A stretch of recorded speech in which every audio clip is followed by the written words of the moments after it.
If you build it, they will come. Qatar 2022 is now upon us with the opening kickoff slated for Sunday. The World Cup in a tiny desert dictatorship with virtually no footballing tradition. What could possibly go wrong? When the opening whistle does blow, will we all forget about human rights?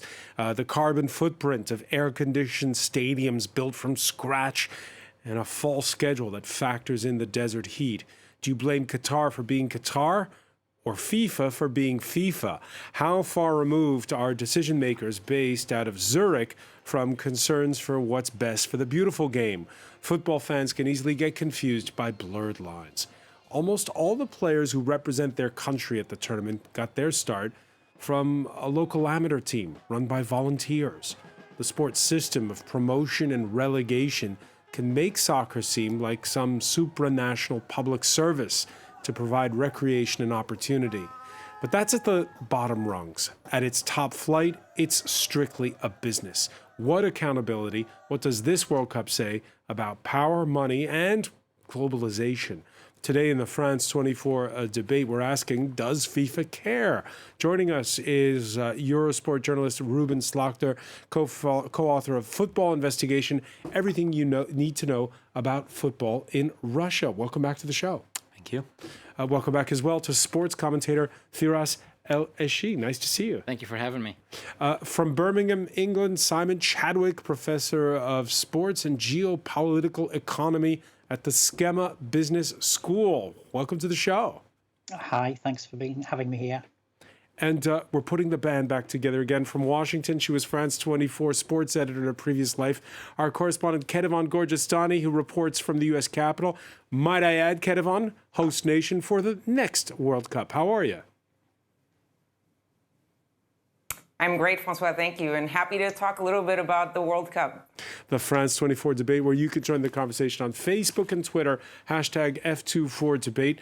The teams are still touching down in Doha. Germany, the latest of the 48 participants to arrive ahead of the World Cup as the Mannschaft discovers its desert digs for the tournament.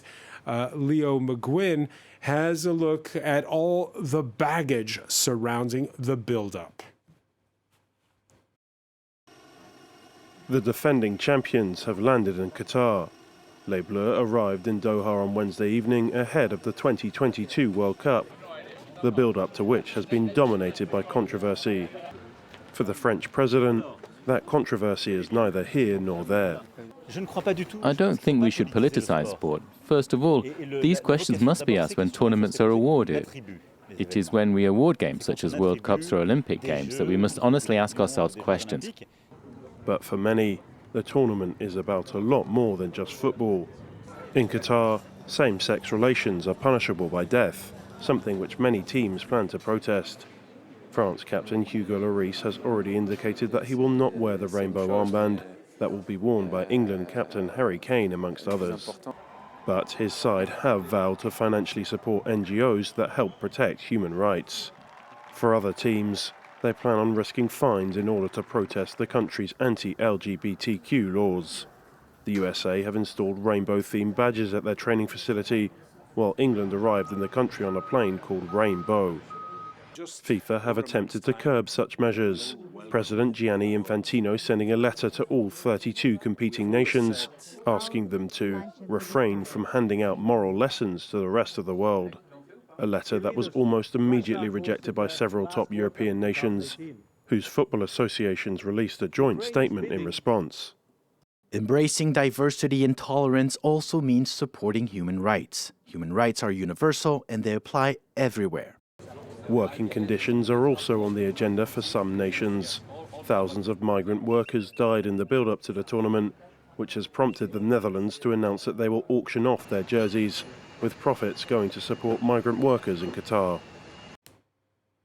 It's funny because, and I'll begin with you, Ruben Slachter. It's been 12 years since Qatar was awarded the tournament, and so much has changed, particularly when it comes to footballers' attitudes towards the sport. They're speaking out more than ever on issues like racism, equal pay for the women's game, LGBT rights. And now we go to this World Cup that's hosted in a place that was decided what can seem like a long time ago. Yeah, I think honestly they could do it even a lot more to speak out about all those rights. But that's the whole issue again. If it's up to the football players to speak out, or their federations, or even bigger. But it's for sure that 12 years ago, when Qatar came out of the envelope, there was already a lot of criticism. But it just became more and more and more and more until the point now where everybody is talking about it. But we also have to say that it's especially in Europe. We also saw it in the video. It's the European countries that are protesting, but the others, we have Australia, the USA, and that's it. So if you make it a little bit larger, I think it's still there's just a lot of discussions going on. But when it will start, will we still have all those discussions? That will be the big question. Firas Halaji? I don't know. Honestly, we've been talking about this for so long that I think it's time to start talking about football. I mean, the issue will remain after the World Cup. For me, the worry is that maybe this is a trend. Maybe we're just talking about it now, and after the World Cup, we just forget about it. Perhaps, I mean, it's not a surprise that Qatar is organizing. We knew this for 12 years now, and I haven't seen these associations or the players, or I haven't seen these positions, during the 12 years. I haven't seen any attempt to actually stop Qatar from hosting the event, where we knew that the whole operation was a buy. We knew that the World Cup and the voting happened with a lot of corruption, and here we are, one day before the World Cup, giving lessons and lectures. For me personally, it's time to focus a little bit about football, and I hope eventually this is not a trend. Qatar is doing a lot to improve the workers' conditions, to improve, the situation of human rights there. It's not enough, but if this is a trend, and after the World Cup we'll forget about it and turn back to, playing football and looking for the next trend, then for me there's no point of discussing human rights to begin with. Simon Chadwick, do you agree, especially based on the fact that the last tournament was in Russia? I think one of the things that FIFA has actually done very badly is to explain to the world why the Arab world needed to stage the World Cup. So even predating the fact that we knew Qatar was going to bid for 2022, if you go back to 2008, 2009, the Arab world was really the only part of the world that had still to host the tournament. And you said in your intro about football culture, there is an incredible football culture in the Gulf region. If you look at, for example, the Riyadh derby, or you look at the Tehran derby, huge numbers of people. So the Arab world, the Gulf, the Middle East more generally, they do deserve to host the World Cup. That's the first thing that I would say. I mean, I think the other thing to say is listening to the conversation, you've got to keep in mind that the World Cup is the World Cup. It's not the European Cup. Exactly. It's not the North American Cup. And so just because we as Europeans have this particular view of Qatar and this particular view of the world, it doesn't mean that the people sat in their living rooms of Shanghai or Mumbai or of Luanda or wherever else in the world, that they're going to share those views. And I think in this respect, FIFA's in a really difficult position. I don't think Infantino has necessarily handled this well always, because he sends out a letter one week saying to people, don't engage in politics. And then earlier this week, he's appearing at the G20 summit with politicians. So I think it's got the feeling of all of it a little bit of a mess. And I don't think it's going to go away, because we already hear reports that Saudi Arabia could bid for 2030 in conjunction with Egypt, possibly Greece too. And so I think for me, Qatar in many ways is the tipping point. It's the start of an era in which all of those certainties that many of us were used to back in the 1970s and 80s are not there anymore. The certainties are not there anymore. How do your students feel about it, Simon, briefly? It really depends. It depends on who you ask. Obviously, if you ask North Europeans, people who look like me and sound like me, they're really resistant. But if you talk to people from elsewhere in the world, it's issues around, for example, migrant workers and human rights are far less of an issue. And we saw the Team USA, as Ruben was saying, is bearing it in mind. The Americans back in the tournament after failing to qualify in 2018. Here you see the players who took time out from practice to pose with workers who helped to build that stadium. Kedevan Gorgistani, contrast that with what Simon just said and the possibility that the tournament could go to Saudi Arabia in part in 2030. And, more broadly, bids by FIFA to host the tournament every 2 years instead of every 4 years. Is FIFA at odds with football, or is it simply at odds with Europe's idea of football? Well, I think there are two things to see and two sides to the coin. I think the problem with the way FIFA is handling it, to echo something one of your guests said, is that they're not handling this well. Yes, it is true that it's mostly the Europeans, the Americans, the Australians who are raising those concerns, this criticism, and we saw it in the past with Russia for the World Cup. But also the same issue comes up with the Olympics, for example, with Beijing. There you saw countries actually taking steps to boycott diplomatically the competition. But at the same time, you can't ask these countries to basically shut up and dribble, as the saying goes, and stop thinking when they come to a competition. So I think that FIFA might have to rethink the way it deals with political speech at its competitions, because that is really the key. If you are a country that is okay with how Qatar treats those migrant workers or how it treats LGBTQ members, then it is your right not to say anything. But you cannot also block or censor those countries who feel strongly about these issues. And I think you're seeing countries like the US, for example, you mentioned what they've been doing. They're sort of trying to do this balancing act between standing up for what their association believes in, and at the same time sort of treading the line of the politics of FIFA, of the politics of Qatar. So they're doing the rainbow logo. They've hired consultants to try to have contractors who respect human rights while they're there. They've had people come in and discuss issues about human rights in Qatar with the players so that they are educated. But at the same time, they will have to sort of tone it down at some point when the competition starts. Yeah, the Americans, who, by the way, face Iran in their group. That's a political rivalry, if ever there was one. The concern is more, though, whether the Iranian players this time will talk about domestic affairs. Well, with the crackdown going on, a huge wave of protests back home. Their Portuguese coach is former Real Madrid manager Carlos Queiroz.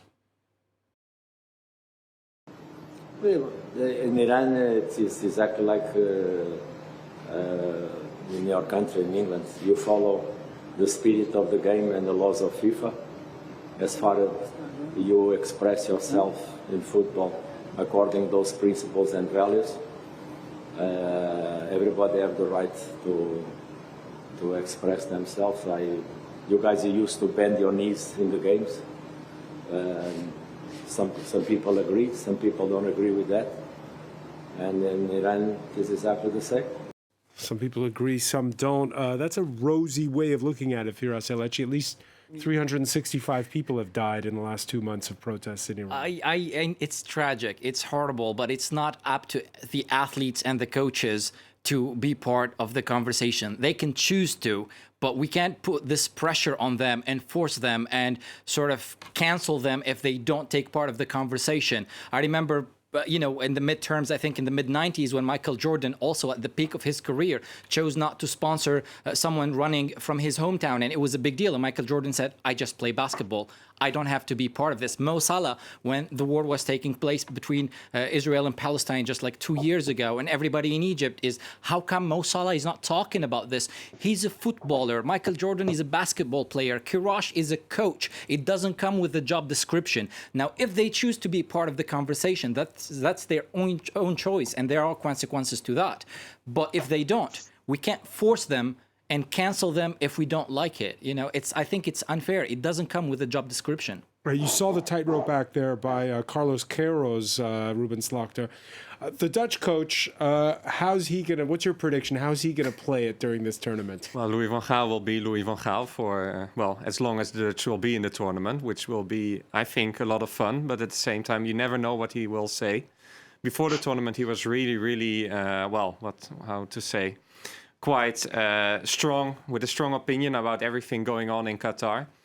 But now when he is there, and he came already before to Qatar with Bayern Munich to train, and he already said that being in Qatar and as a place to play football, that's a fantastic place. That's not the issue. It's more everything that's around this tournament. If it's about how they got the tournament, for example, and also, of course, human rights. We already talked about it, and also the ecological component. Yeah, he had his say. But I think that's right. Louis van Gaal has nothing to lose. He is at the end of his career, and he will just say whatever he thinks. It's also true that the other players of the Dutch team, they didn't say anything until now, and they are pushing it to the federation, who are pushing it to the government, etc., etc. So yeah, and I think it was well said. All those countries are now really balancing in between, okay, making a statement, but also respecting the country where we are going. And it's estimated that only 10% of Qatar's 2.5 million residents are of native origin. Organizers flatly denying that they're paying South Asians to root for visiting teams. What I found sad about this matter are the attempts to belittle a group of people who live in Qatar. Some of them have been residents here for over 30 or 40 years. It's belittling to describe them as workers hired to attend the World Cup. Now, we have seen a lot of stories about fans allegedly being paid to root for whatever team it is. A bit like what we saw during the tournament in South Korea and Japan in 2002. Simon Chadwick, those reports in the British press, in the French press, is there, as the CEO of the organizing committee there says, a whiff of racism in that coverage? I do think that a lot of the coverage is just utter nonsense, to be honest. I was involved in a research project several years ago. We surveyed 2,500 fans in the Gulf region. It's very clear that they're passionate football fans. We had a figure of nearly 80% of that 2,500 said they were very interested in football. One of the striking features of the responses that we got is that typically people in the Gulf will support a local team, a domestic team, and then they'll support an international team. Exactly. And particularly amongst the younger audiences, they were saying that they actually prefer the international team to the domestic team. So it is. I think it's too much of a generalization to say that they're fake fans. I think again, one of the things we've got to keep in mind is that the Qataris are paying social media influencers at this tournament, and if we go back to the 2015 World Handball Final. In Doha, they paid Spanish fans. They paid 60 Spanish fans to come over and make a noise. And I think the Qataris are always very concerned that their stadiums might lack atmosphere, or they may not sell the stadiums completely. So there is without a doubt a component of the fan base that they're different to the other fans. But I think certainly as far as Gulf fans are concerned, and even the South Asian fans, South Asian fans are incredibly passionate about sport. They're very knowledgeable. And so I think what we got to do is just accept that those large numbers of people in downtown Doha right now, they're not homogenous. There are lots of different types of people inside that kind of group. Yeah, and there's nothing wrong with supporting the defending world champions, you might say. European data protection regulators warning fans, though, against downloading World Cup apps. Regulators from France, Germany, and Norway don't like the way information can be transmitted to a central server. The German data chief saying that if it is absolutely necessary to download the app, then do so on another blank phone. And that is a reminder that, well, the World Cup comes every 4 years, and many attaching more scrutiny to the way Gulf states are run than they would normally. People who don't usually pay much attention to politics. Reporting from any Gulf state presents its challenges on any day, as viewers of Danish television discover during a live news broadcast. Jamen, vi kan jo vise, hvordan forholdene er lige her, hvis vi drejer kameraet. We are live on Danish television, og der kan I se, nu bliver vi stoppet med at filme, og det er forholdene her. Mister, you invited the whole world to come here. Why can't we film? It's a public place. We can film with this permit. This is the upgrade pass, and this is the accreditation. Okay. We can film anywhere we want. Okay. There are only, of course... But only for the Qatar. Qatar, you have because rule. The Qatar is... No, we don't need permit. But you can break the camera. You want to break the camera? Okay, you break the camera. Okay. Yes. So you're threatening us by smashing the camera. But listen, sir. That sequence has been making the rounds on social media, but Firas Alechi, yeah. I mean, if you report anywhere in any of the Gulf Emirates, you take your camera out, there are video surveillance cameras everywhere. Somebody comes within 2 seconds to tell you what are you going on, do you have the proper permit and all that. And it's even more complicated because in countries like Qatar or Saudi Arabia, there are laws against taking pictures with your phone.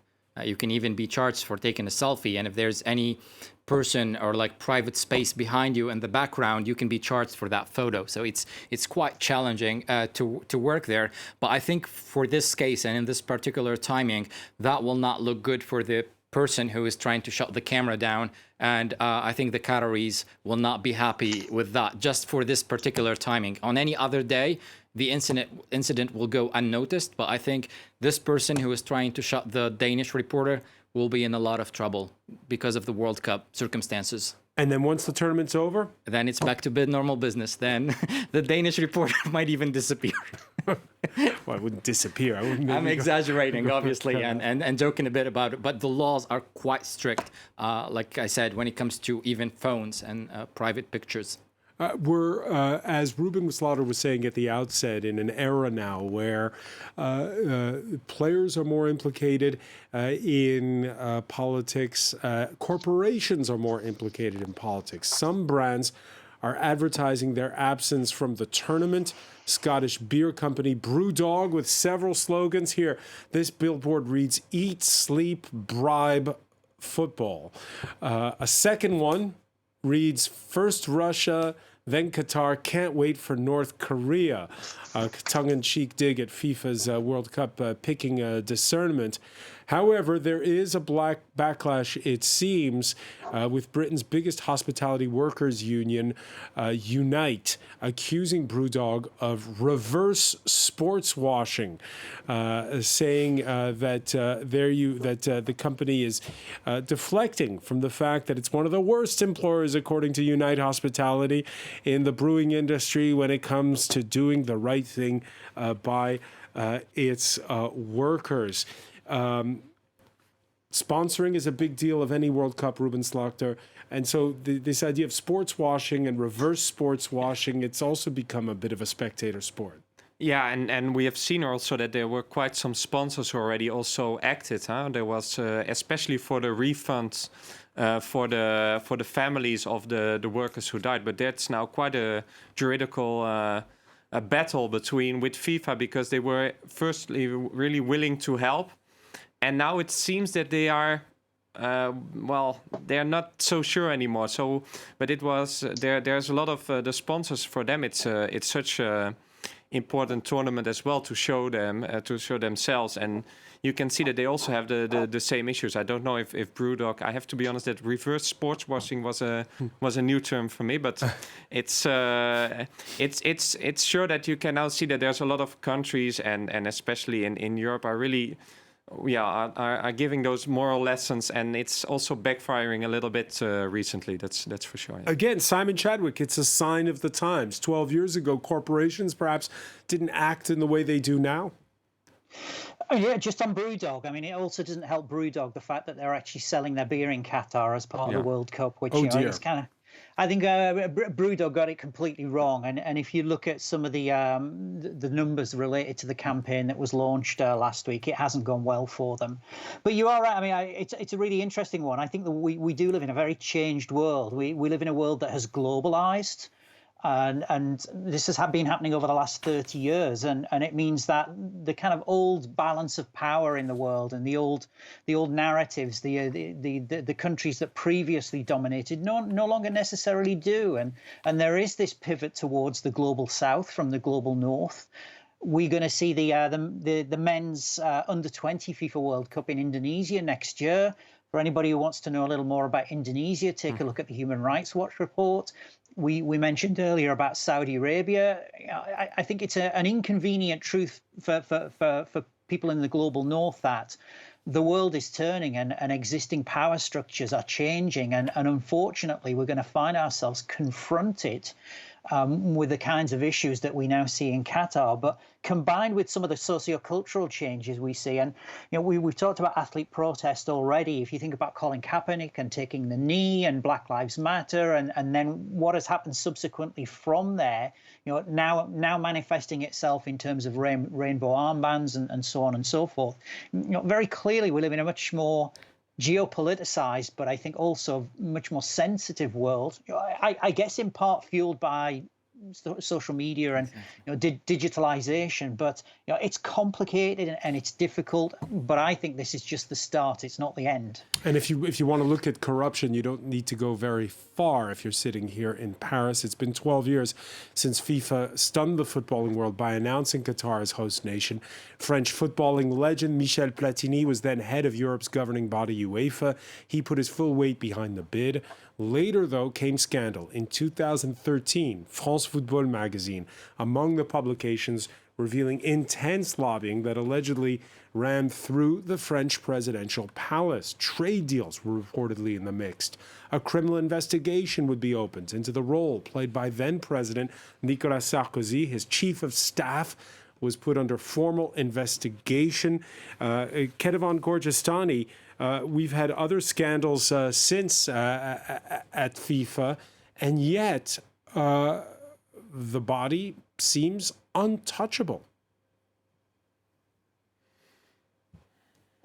It looks a little bit like it. I think that we are seeing more of probably the worst part of the corruption. If you think about the Qatar gate, this is probably the tip of the iceberg. But it feels like throughout the years, however you want to call it, bribes, corruption, or influence peddling, these bids always involve a little bit or all of the above. And I think with Qatar, there was a really big focus. There were those arrests made and the interrogation. And of course, the focus, because it was Qatar, because of the involvement, especially on the French side, it went all the way up to the Élysée. But if you look at the other bids, it doesn't seem like the first thought of a football fan when you're thinking of the World Cup to give it to the United States, for example.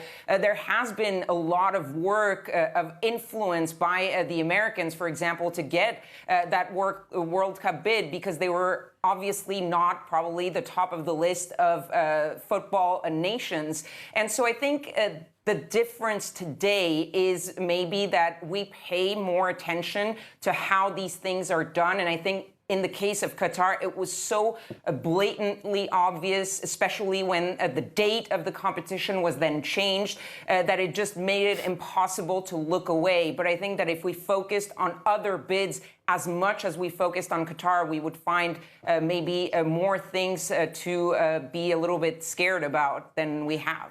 All right, so more scrutiny in today's world than there used to be, Ruben Slachter, and yet the question is again, and we were asking it: does FIFA care? A little bit, I think. I just wanted to add, because it's really good what she was saying there, because the next scandal is already arriving with the France 23 World Cup of rugby, where there's now there are stories coming out about how that tournament was bought as well. So it's not. It's true that it was because of Qatar, also maybe because of the United States lost, and then Blatter and Platini. So these international sporting boards, whether it's in rugby, whether it's the Olympics, whether it's football, are they above the law? Yeah, yes, they are. The issue is that they have the most powerful tournament there is, the biggest show on earth, which is the World Cup of football. So everybody wants to organize it. So everybody wants to be part of it. So everybody wants to join them. I mean, who to change that? How do you regulate it? What do you do? You asked if whether they care. I think they only care about getting caught. That's the difference between Infantino's FIFA and the previous FIFAs. I think Joe Avalanche, when he was the second president in the history of FIFA, and at the time he turned it into business, he monetized it, and for the longest time it was such an international organization that grew so fast that laws across the world couldn't cut up with it. And I think it only did, you know, when the FBI avalanche took place, you know, and that meltdown, that's when things have shifted and they started falling, you know, apart. But when you look at everything they did, the way they just, you know, split the bribes, the way they washed money, they really thought that they're above everything. Now I think nothing has changed. It's only that they know that the laws are different, that the world is different. There's social media. The media has more accessibility to everything they do, to all the information. And I think they come to a point where, you know what, we'll just calm down a little and see how we can find new back doors. And then, you know, it's just rebooting the whole system. But I don't think it's changed at all. How do you regulate this? I'll put it to you, Simon Chadwick. If I knew the answer to that question, I'd be FIFA president, I think. How long have we got to answer? I mean, my view of this is that, you know, essentially a lot of these governing bodies, whether we're talking FIFA, the IOC, or any one of the number of others that are based in, for example, Switzerland, they're just out of time and out of place. They were established in the first quarter of the 20th century. You know, clearly we don't live in the first quarter of 20th century anymore. They were set up at a time, you know, essentially just to stage competitions. They weren't set up to make commercial decisions. They weren't set up to engage in geopolitical battles. And so there is something about their fitness for purpose. And you know, in many ways, for me, Qatar has served as a lightning rod for a multitude of issues, not necessarily about Qatar itself, but about FIFA, about the IOC, about the global governance of sport. Now, you know, I'm sure, you know, we've already heard some debate about, have we gone far enough or fast enough? Have we changed at all in terms of these, in terms of governance of these organisations? You know, I would suspect. Could Switzerland do more? You know, it would be interesting if governing bodies started to move out of Switzerland into countries where there is more scrutiny. I think the other thing as well is introducing democracy into these organisations rather more, so that it's not just faceless bureaucrats. It is, for example, fans who can, you know, potentially be elected onto the board of FIFA or onto the board of the IOC. So there are lots of different things you could do, but ultimately there has to be some kind of political will on the part of people in the organizations, but also political will on the part of organizations outside FIFA and outside the IOC. And I think together, neither have particularly got the stomach for the kind of changes that are needed. It's been the common refrain here, Ruben Slachter. It's scandalous. How come FIFA gave the World Cup to Qatar? Oh, by the way, who do you think's going to win? If I have to put all my money on a country, it will be Argentina. But if you really think what my heart says, it will be the Dutch. Why do you say Argentina? Because I think that they have a really strong team and that it's finally a real team after 4 years. And why do I say the Dutch? Because I think that Louis van Gaal is one of the few coaches who really prepared his team well for the tournaments. And it's a strange tournament because they couldn't prepare by matches and stuff. So.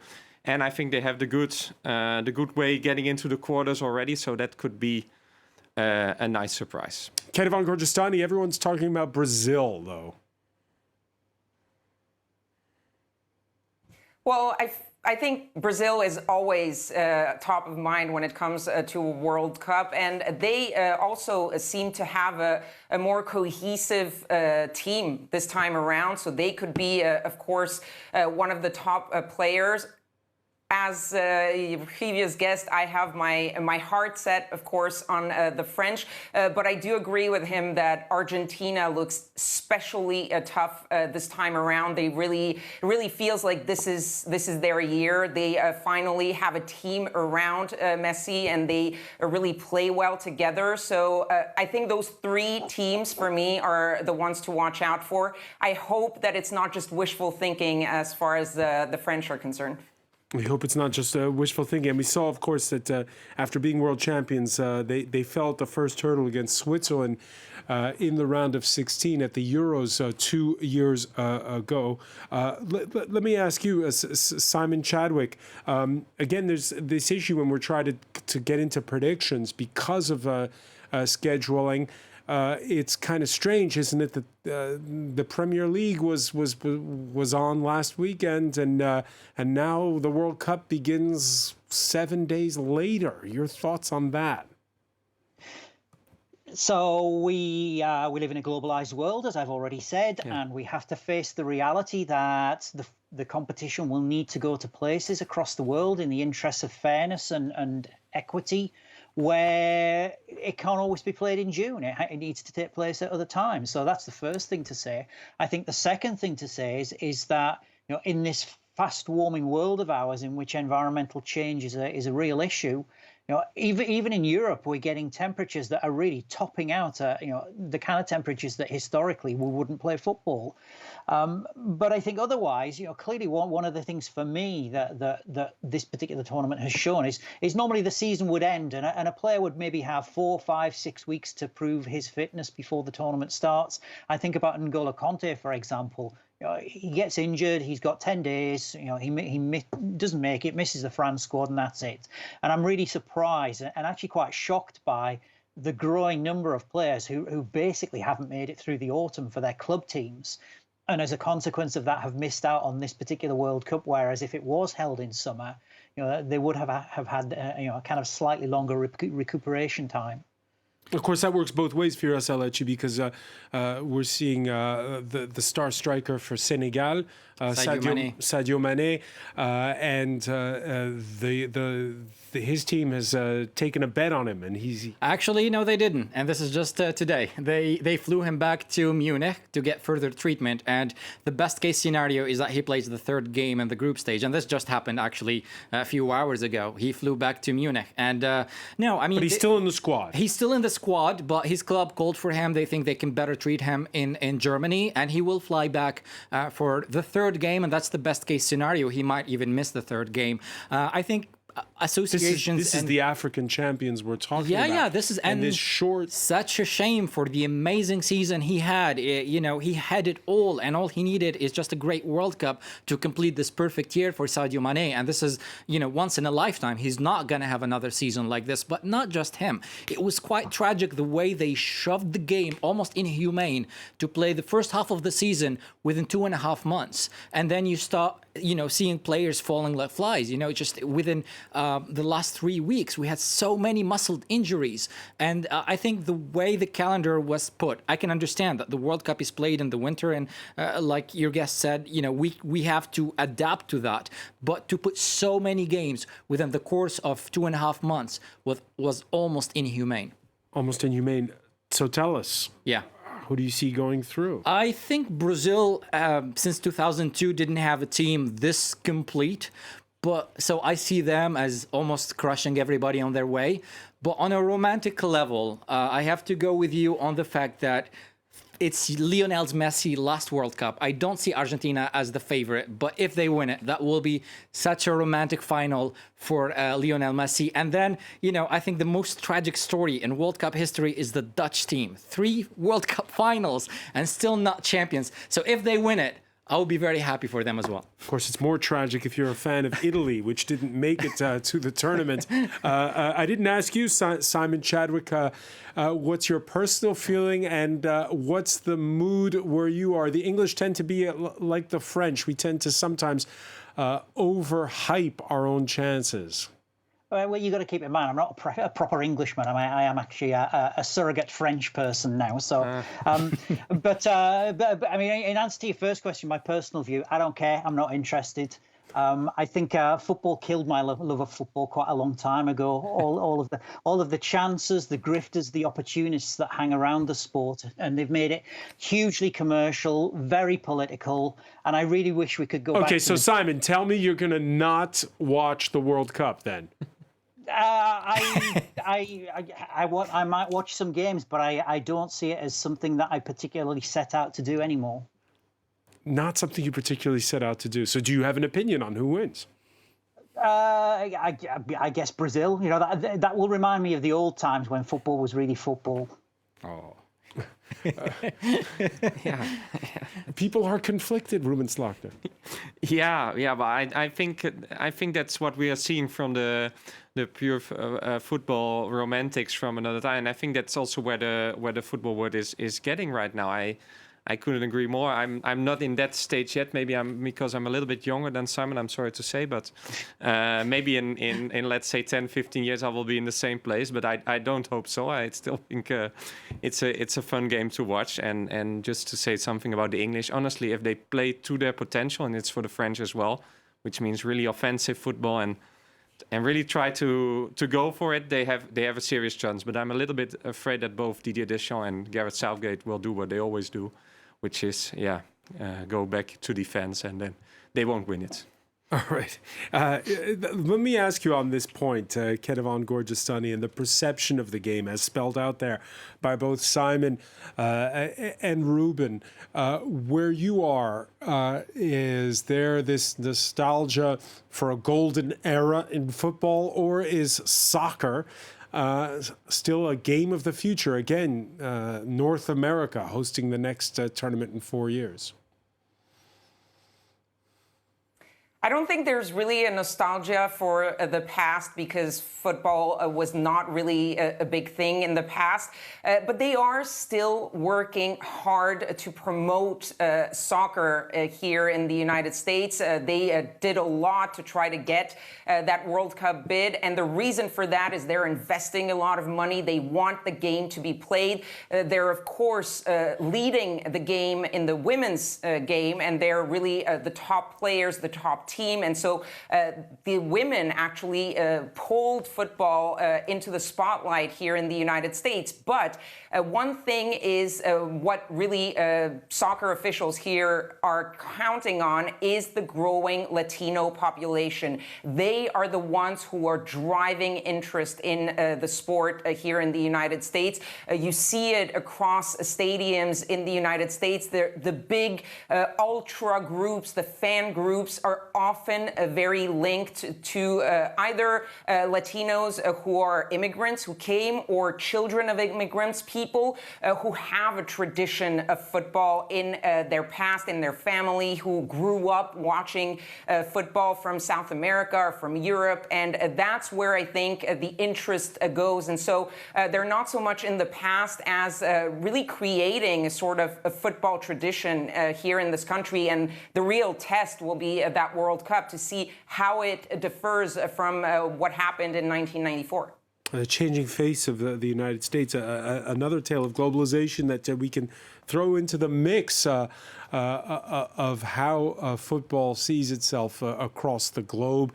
Kedevan Gorgestani, many thanks for joining us from Washington. I want to join my compatriot Simon Chadwick from Birmingham, Firas El-Echi, Ruben Slachter. Good luck for the tournament that lies ahead and that kicks off on Sunday. Thank you for joining us here in the France 24 debate.